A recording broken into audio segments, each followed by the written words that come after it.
place, rock the place, rock the place, rock the place, rock the place, rock the place, rock the place, rock the place, rock the place. Hello, welcome back for this second season of We Talk Audio. That's right, we're doing it again. I'm your host, Luca, and joining me today is Lou Mannarino from One Sound, but from A Life of Audio, actually. So, Lou, nice to have you here for this first episode of the second season again. And I didn't realize I was the first of the second season, but my first time in Scandicci, and such a beautiful place to be. So thank you for having me. Well, thank you for being here. And Scandicci might be nice, but the town that is close to Scandicci is probably better, which is Florence.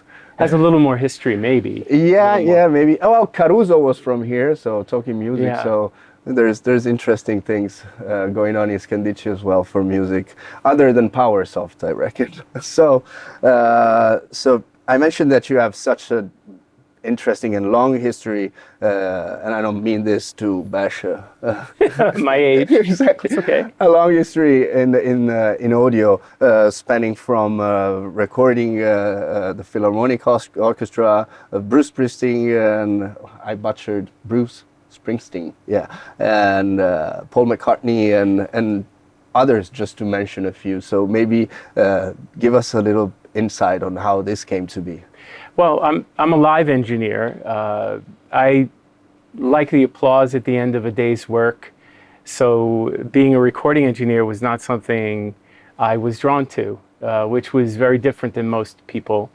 I also was or am a person who trained in music simultaneously to doing audio. So I was score reading, and I have my master's as a maestro, being a conductor, and I have my undergraduate degrees in double bass. And so from an early age of my dad in New York City taking me to the underground jazz clubs when I was very little, and waking me up and saying, "Oh, this is Gene Krupa, the best drummer in the world. Wake up, watch him." And then to find out much later that I was always grateful to my dad to take me to these underground jazz clubs during the week when I was little, and my brother too. To find out later, as he got older, he told me the only reason why he took me is because my mother wouldn't let him go unless he took the boys, unless he took my brother and I. So that's why we saw all these people. I thought my dad was just, it was kind of funny to learn that my mother wouldn't let him out of the house unless he babysat us to go to these places. So my whole career really started at just being in a household where my father just loves music and studying music and there not being audio in 1970s so much, and that's really why I was so attracted to microphones and to amplification. Yeah, this is like 5, 6, 7 years after the first appearance of the Beatles.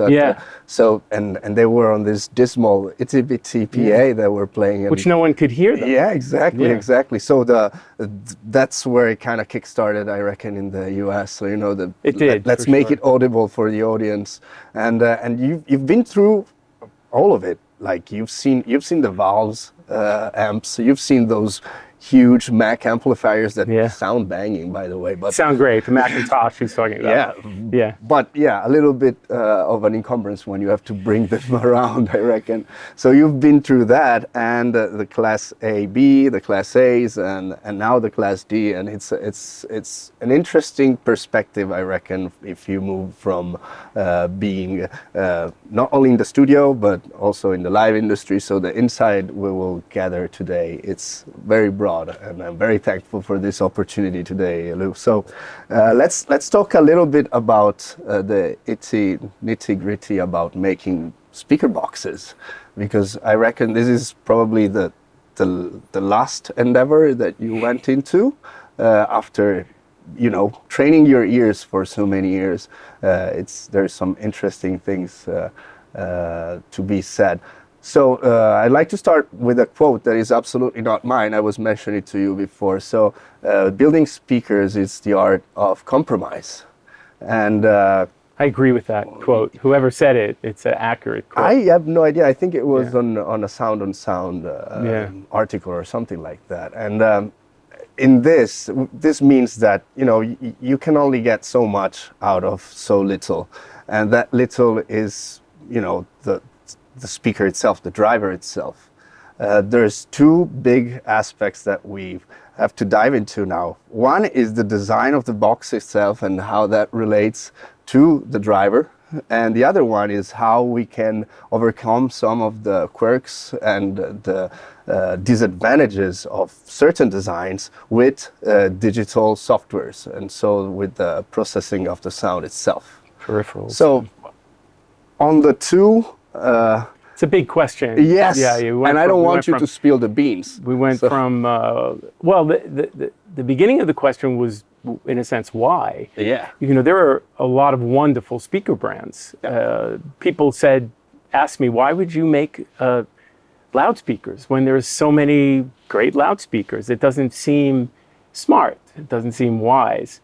And if I go back and think about it more carefully, I'm glad that I didn't, in a sense, think of it that way. I thought that I had something to say based on my experience, and I wanted things to be made more closely where my colleagues, my friends are in US, things that were more interactive or more valuable in a certain way to more specific things. I know that sounds so broad, but that was the philosophy about One Sound, is that I felt I had something more to say that may not fit into the economics of loudspeaker building, which is a risk. And I knew I was taking a risk.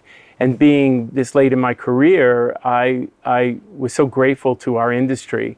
Our industry, we've grown, we're new. And I felt I was one of the first big success stories in New York about our industry, really, being a technical person who studied music and was able to sincerely express myself as a mix engineer for the New York Philharmonic for 15 years, as well as all these other artists, and being a part of that art.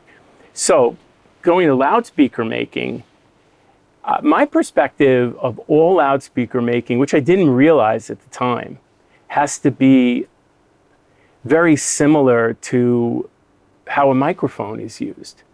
I realized that everything that we've been designing is very similar to the way a microphone behaves, not just on its axis, but how it behaves more off its axis. And that sounds strange to think about. Selling a loudspeaker is a person standing in front of the loudspeaker and listening to it. That's one thing, but that's not what I'm really thinking about while I'm making a loudspeaker. I'm thinking about what it sounds like behind, or as it goes off axis around the side, or what type of pollution it's doing in a room. And because being a live mix engineer, that's what I dealt with every day. Someone asked me once, why do I use a Shure Beta or an SM81 on a harp when I could use any microphone in the world on a harp? Why do I choose that?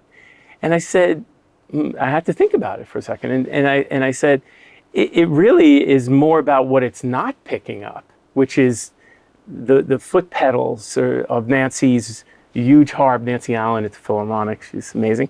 What her feet are doing, switching the positions of the strings, or what her nails are doing that day. We didn't really want that. And we tend, as technical people, to go straight to EQ and things to take away. I guess I always believed that I never had time to do that. So let's pick the right loudspeaker matching the right amplifier, matching all of these things correctly to give me a head start. So I think the philosophy about our loudspeakers wasn't about how many we were going to sell. It was really about things that I felt there was a need for, that whether people identified it or not, I did, and my colleagues and friends did. And that's where the compromise comes in then. Yeah. Yeah. So, you were asking me maybe specifically something about you. Well, this is actually a better answer to I'm a not weak sure. question. So I'll take it. So Sorry about that. we were talking about it was more about the design itself of the box. So I know there's multiple approaches to this. As a kid, just out of, since we're talking, as a kid, I used to sit in front of my parents' stereo, and when I had enough time by myself, I would take this thing apart, try to put it back together, eventually break it a few times. After that, they were like, all right, let's bring him some broken stuff so he can play, so the guy can tinker. And so that's where I kind of figured out what the driver is. I was little, and I started putting those in cardboard boxes, and it sounded like crap, of course. But after that, I was hooked, and I had to go and research. This was the day of blog internet, and so there was a little bit of resources that I could find. So I start building my boxes out of wood. I start learning how to cut the thing and how to do it properly.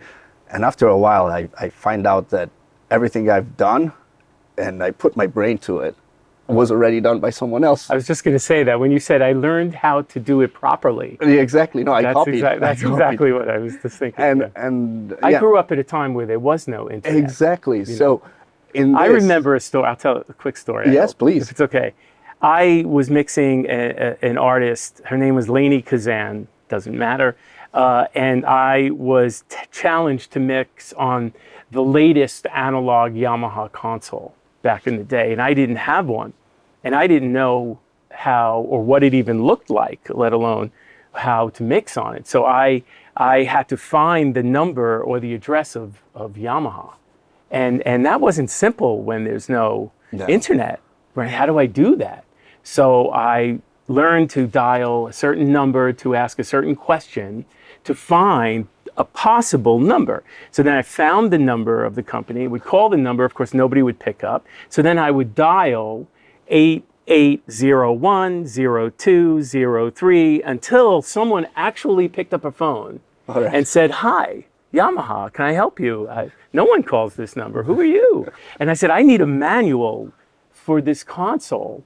And they said, "Well, I don't even know how to begin to do that." So next thing I know, I had to mail them a $7.35 check to get this manual in the mail 30 days later, enough to study it, to then try to mix a show on it. And that's what it took to just have a fighting chance at getting involved with something or negotiating something new. So again, I've been repeating that more this last 6 months than I've ever thought about it, because it's an interesting thing about how young guys are because it's on YouTube, they think that they know it because it exists. Yeah. But I always feel like the practicality of implementing something that is a far different. The experience of failure, the experience of not being able to do it, or the fear of failure. That's the biggest driver. At every show. Yeah, I'm not afraid to fail. No. I think that I don't know if that's arrogance or... No, that's knowing how to fix it if it fails, or having a plan B. It's always a plan B, C, and D. I really will say I grow up with all of those things because I didn't have the resource of learning this. But so it's interesting. You continue what you were saying. I was gonna end up talking about serendipitous moments. When I was designing that box for my friend, and we ended up finishing it, and it sounded decent enough. And then we of course modified it, took that crossover apart and make it get the bandwidth right and everything, and get the baffle, the distance between the speaker rod and everything. After a while, and then we pull out a picture on the net, and there's the speaker that we just built. So Wow. has that ever happened to you? Like something that is serendipitous, in which you go like, all right, but someone has already done some of the work, the grunt work for me, and I can just up the ante on it, or It's a great question. I haven't thought about that one. I can't say that has happened. I also am not completely aware of what everybody is doing. So I say that I don't think it has ever happened because I'm not always aware All right. of what's happening. Because, there are wonderful people, wonderful speaker designs that never make it to the United States. There are in the trade show there. I remember the first time I came to a trade show in Europe and said, there are 300 loudspeaker makers here, where in US there might only be 30 showing at the show. And I was like, this is wonderful. This is incredible. So I have so much respect for what other people are attempting and doing. And a lot of it's really good. So I'm not always aware. But I say that your perspective about how the driver may fit in a cabinet or getting the right crossover point to work in the loading of that speaker, whatever the parameter is, I have to back up and say I was affected in a negative way when I went to buy a loudspeaker. There's a school in US called Columbia University. So I used to work at the Low Library. I did the audio design there, and I've designed a lot of wonderful places around the world and in the US. And then when I would go to implement the design, that they wouldn't have the bracket to put the speaker on the wall. So then all the work that I've done, right, Yeah. is moot. No. There's no bracket. So I had two choices. One was switch the loudspeaker from that manufacturer. Of course, I would call and ask, why isn't there a bracket? Well, most of them would be, we don't make the bracket. They make it for us, and we're waiting for it. And that was something that always resonated with me. So then I learned how to be a welder and a metal guy. So I spent most of my life being an electrician, a welder, a rigger. I can hang things legally over people's heads. All right. Because they didn't have the flyware. So, or there was not, I used to have to figure out how to put it in a position to then even rig it. So it's interesting that I would say almost the loudspeaker design itself, in a way, it kind of comes last in the process for me. I know that it's backwards. Yeah, no, it's completely backwards. But if there's no bracket, there's no way to mount it. Yeah, it's so simple, right? Yeah. It's so simple. And then I think about, I remember a company that I admire and respect, a speaker builder company, came up to me at the Barcelona trade show and asked me a question. Their engineering team came up and said, why did you make this? We don't understand. What do you use it for? And I stopped and I said, well, you could hang a speaker, you can put it on a stand, you can put it on a truss, you can fly it, you can. They said, but how did you think about that? They asked me, and I said, I started to say, do you know when you have a loudspeaker in your hand and you're climbing up a ladder to the top of the loudspeaker, and now you have to put that loudspeaker up. And I always tell a joke right there. Well, I've told them the joke. I only told the story 2 other times. Is that always at the top of the ladder, they put the weight limit of the ladder. And then I'm at the top of the ladder looking that it says, 300 pounds or kilos. And then I'm thinking the speaker weighs, I weigh, maybe I shouldn't be on top of this ladder. Anyway. But that's true. And then how to take this and put it somewhere. And I'm telling these German guys these great engineers who I admire so much, and they all 4 of them looked at me and said, no.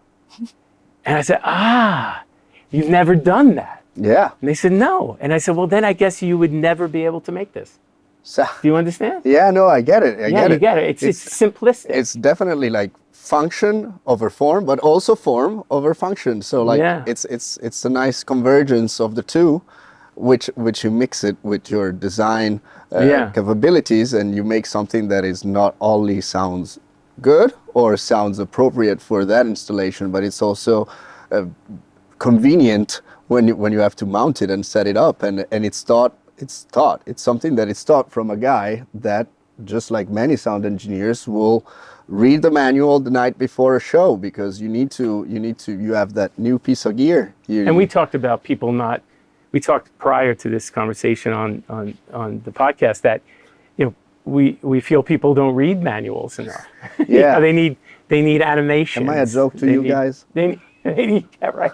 They need caricatures. They need pictures, and I'm that way too. I get it. But so yeah, I always say that we're making tools that help people do their job in a more efficient, or make them the hero of their own story. I'm really not. We're not thinking necessarily about. We're never trying to make something that's the best thing in the world. We're trying to make something that is the best thing for you, or you. That niche. Yeah. Yeah, or what it is that. So it's our value is it's more personal, I think, and people feel that way when they discover how to use a certain thing or when they call. I love when they call and ask, do you have something that can do this? And I love when I'm able to say, or someone on the team is able to say, yes. Nobody's ever bought it, but yes, we make it. We make it. Yes. We make it. And to me, that's like the greatest thing, Yeah. Business-wise, it's. Yeah. But then again, that's the niche. Then again, it's funny. That's the power of the niche. It's funny. I made this small subwoofer, which one of my favorite speaker designers told me, Lou, your approach is completely backwards. Is it the 5-incher with the 10-inch exactly. passive? Yeah. Wow, look at you. You did your homework before this. I had podcast. to. Yeah, good job. And I didn't know, of course, that was backwards. No, but I just musically thought of it in a different way. It makes total sense, by the way. And this person is a well-respected speaker maker who I got nervous at first. Yeah. And now he's their company is a huge part of our company in the sense of working together and collaborating. Yeah, I guess that again that those are that's the approach. I hope I narrowed it down. I think so. So I think we've spoken to extent about audio today, which is something that will make our R&D very happy, because we don't speak that much about audio now. Let's move on to something, I don't want to say lighter, because I love speaking about this kind of stuff and the viewers love it as well. So, but maybe you have something to share about some interesting facts or stories in backstage, something that is safe for work. There are a lot of things that took place in my life before cell phones and pictures and cameras were so readily available. Before cell phones were around, people felt spontaneous, more spontaneous about sharing their emotions at the moment in time. So one of my first stories that I could tell that affected me there's a trumpeter. His name was Dizzy Gillespie, who had a trumpet that would face upward like this. And I was doing sound for Dizzy Gillespie in this beautiful old theater. And he didn't show up for sound check. And then, he was, I was 22 years old. I was so excited to meet this man. There were pictures on the wall in my home. Yeah, with his cheeks puffing up. And I was sitting like, Dad, who is that person? I grew up like asking my dad, who is that person? So then at intermission of the show, he calls me backstage and he tells me, just when my horn sounded perfect, you had to go and mess it all up. And he threw his trumpet at me, hit me on the chest, fell and hit a Steinway piano, put a nick in the piano. I catch the trumpet. I'm devastated. I'm devastated. He walks away. How would he know, though? I don't even know what I did wrong. I don't even know what I did wrong. But obviously I did something. Well, at least that's one. he thought it. So then I call my father on a landline phone. Dad, Dizzy Gillespie just threw his trumpet at me. I'm crying, like I'm upset on the phone. And my dad says, "What did you do?"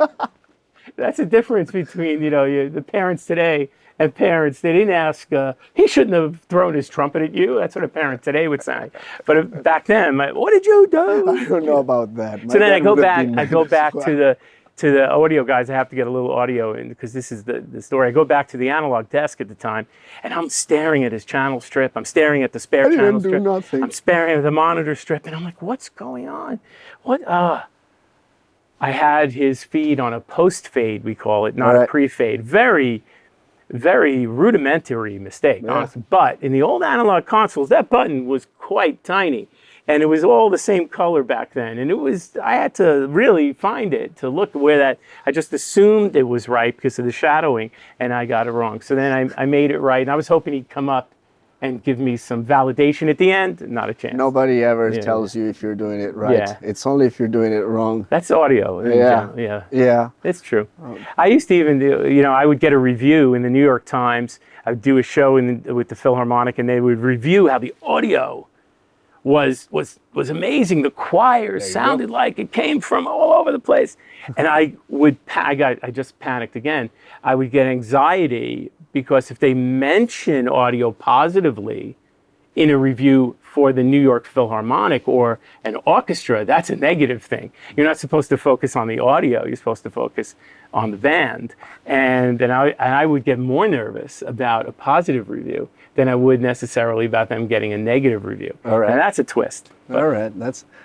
So I have really hundreds of stories that would bore everyone, but No, the those are stories not boring. certainly like that. That's one for the book. So moving on to. Well, I did do. It's just we're in Italy, so I did have to put a microphone on the Pope. All right. And it's not comfortable to ask the Pope to take off his clothes, to put a microphone on him. Not an easy thing to do, No. so I have to say, but I've done that one.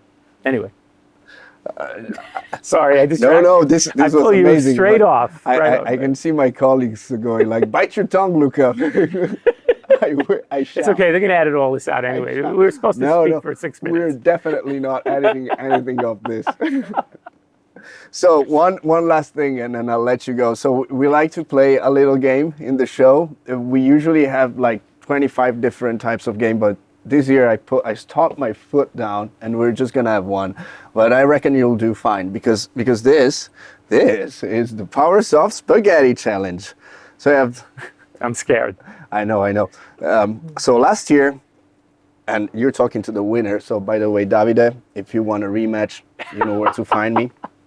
So basically, the gist. We're gonna time you, doing your best over under or whatever technique you like. Oh my goodness. And yeah, let's see those sound tech. I will. This is a nice cable as well. Eh? It's got some memory. So Once again, this perspective is going to be completely different. Yeah. You're doing it Nice. too small, but it's okay. I like it small. Okay, I'm just going to go My there. bag is small. My son, who's a really fabulous engineer, he's not better than me. He thinks he's better than me, my oldest son. But so, being an owner of a rental company and coiling cable is two perspectives. Yeah. I always coil cable the way the coil of the cable wants to go. Exactly. Rather Memory. than forcing it, because I don't want to twist the inside of the cable. So I would always go where the cable wants to go. If the Exactly. cable doesn't want to go in the way it wants to go, then But we have to time you. I would. Oh, you have to time me? Well, Yeah. time me after I train the cable to be better than it is right now. the cable. Is this legal? I got to practice. Are we allowing this? All right, I'm allowing it. I'm running. Well, the it's show kind here. of already twisted inside because I don't know the quality of your other guests if they've been twisting this cable up. I'm not sure. I got to The ones that were used last year, It's different in this No, cable? I took it in my hands I'm really like just before, teasing. and I was like, ugh. because everyone in my company will yell at me the way I coil cable, but I've coiled more cable than they will ever coil. I'll tell you that. And those of you know trying to coil. Oh, you got time? 3, 2, 1,1. go. Nice. I did train the cable though. Ah, it's one more. Ouch. I think he is beating my time. Stop. Nice. Lou, it was an absolute pleasure. From that's 11 seconds. Wow. Yeah, no, it took us like 40 last year, so I think we got a new winner here. No, but I didn't coil it as well as you did, I'm sure. No. This is did. perfect. I did do it so it lives a longer lifespan. Because, Yeah, That's how I used to try to save money. I like the dimension as well. So this is perfectly skookum. And What word was that?